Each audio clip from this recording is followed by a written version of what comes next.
সকলকে hello everyone, নমস্তে সবিকো, good evening to all of you. তো এখানে আমরা একটা টিপস অ্যান্ড ট্রিক্স শেয়ার করতে যাচ্ছি যে একটা পড়া হলো যে মানে গাধার মতো মুখস্থ করে যাওয়া, মানে না বুঝে শুধু পড়ছি। আর একটা পড়া হলো যে কনসেপচুয়াল ক্ল্যারিটি, মানে বিষয়টা যে যে বিষয়বস্তু নিয়ে আলোচিত হয়েছে বা যেগুলোকে নিয়ে আলোচনা করা হয়েছে সেই বিষয়গুলোকে বুঝেছি কিনা সরি, একটা হলো বুঝে পড়া আর একটা হলো না বুঝে পড়া। তো বুঝে পড়া না বুঝে পড়ার মধ্যে বিস্তর ফারাক।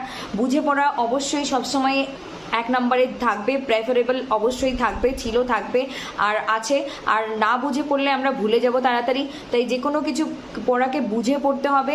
আর আমি ঝরঝরা মুখস্থ করার থেকেও মনে করি একটা টপিক যদি টিচার এক্সপ্লেন করেন সেটা ঘুমোতে যাওয়ার আগে একবার, সকালে ঘুম থেকে একবার, দুপুরে একবার, রাতে একবার, এইভাবে দেখে একটু মুখে আওড়ালে যতটা মনে থাকে এবং মেমোরাইজ করা যায় এবং পরীক্ষায় ঠিক উত্তর দেওয়া যায়, তার থেকে বেশি ননস্টপ মুখস্থ করলেই আমরা ভুলে যাই। কিন্তু কিছু এরকম প্রশ্ন মানে স্ট্যাটিক পোর্শন আছে বা যেখানে নাম্বারস আছে যেগুলো আমাদের মনে রাখতেই হবে, সাল হতে পারে, সংখ্যা হতে পারে, সেক্ষেত্রে আমরা মুখস্থবিদ্যা কাজে লাগাবো। কিন্তু বেশিরভাগ ক্ষেত্রে কনসেপচুয়াল ক্ল্যারিটিটা বেশি দরকার, মানে বিষয়টাকে বুঝে পড়া। মারাত্মক ধরনের একটা হেল্পফুল টিপস অ্যান্ড ট্রিক্স। ধন্যবাদ।